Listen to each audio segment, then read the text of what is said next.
Hey there, Aaron here with Growlawn. Today I'm going to take you on a service call visit. It's mid-April. I think it's April 15th. And we're seeing the common things we always see every year in April in St. Augustine and Bermuda. So I did talk to the customer already and said that I'm going to go over a few things with you now. So the Bermuda grass is being mowed way too tall. And when it comes out of dormancy, it's having to fight through a bunch of thatch and heavy residue. See? I did advise the customer to mow this at 1 to 2 inches. And then if you want to increase drought tolerance, you could go up to 2.5. But anything over than that, anything over 2.5 inches is way too tall. So here is just too shaded. Between the tree and the house, so you see the grass is really thin in these areas. Now, there's not a lot of leaves on these trees right now. So you see sunlight coming through right now, but when these trees put on leaves, it's going to be too shaded.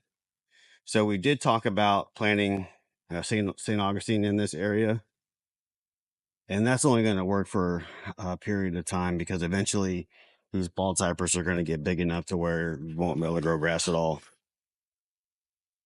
So on this side of the house, it's thin from shade. As you can see, it's in a shade line right now, and you have a lot of moisture, so probably some pooling that happens in this area. And the soil temperature is just not warm enough for it to green up. But when it does green up, it's not going to be very thick. It's going to be real thin. It's always going to be thin in this area. So that's kind of what's going on here. All right, let's take it to the backyard. Okay, so recently they added Bermuda down at the bottom here. And we don't currently take care of the backyard, but we're going to add this to our program. So what I advised the customer was that this is going to be too shaded for Bermuda. So when you plant Bermuda in the shade like this, it's going to live for a period of time and actually probably root out. But once it uses up its reserves, it's going to fade out slowly. Now, some west sun would help this out a lot, but it's already about 1 o'clock in the afternoon. And as you can see, it's still very shaded. So how much west sun this is going to actually get, I don't really know, but I could tell you it's not going to be enough. Now we have from the house down the St. Augustine area, this area up here is too shaded. And even if it was getting sunlight, there's a really steep drop off here. And what's going to happen is when you water's going to run off these areas. And so it's not going to hold water very well. So in these areas, you would do what's called a cycle soak to make sure you get enough water deep.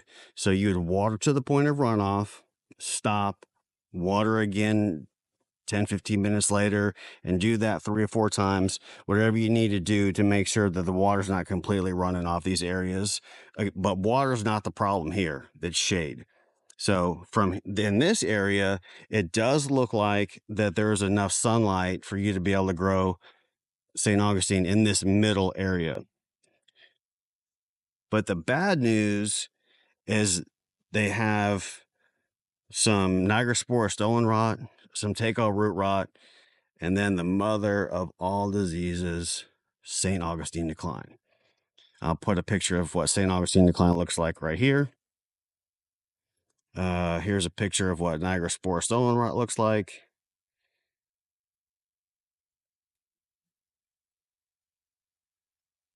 All right, let me continue back to the other side.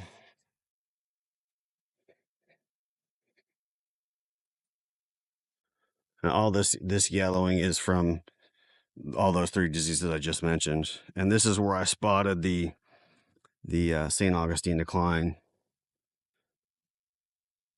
But this area here is bad because of there's a lot of water that flows here, throws through here when it rains, and it's an area where people go from the front yard to the backyard, and it's too much traffic. Now, when it comes to traffic in St. Augustine, it doesn't take much traffic. Like once a week to the mailbox and back is too much. And this is why there's a path here. Like I don't know, I can't imagine they even come through here daily. But when the grass is in shade, it's sure not going to be very wear tolerant. But of the full sun grasses, St. Augustine has the poorest wear tolerance. Up here, kind of same thing. You got the yellowing from the Nigrospora. So thanks for watching this video. If you have any questions about your lawn, please don't hesitate to reach out to us, uglyweeds.com or 1-800-lawn care. Thanks a lot. Bye.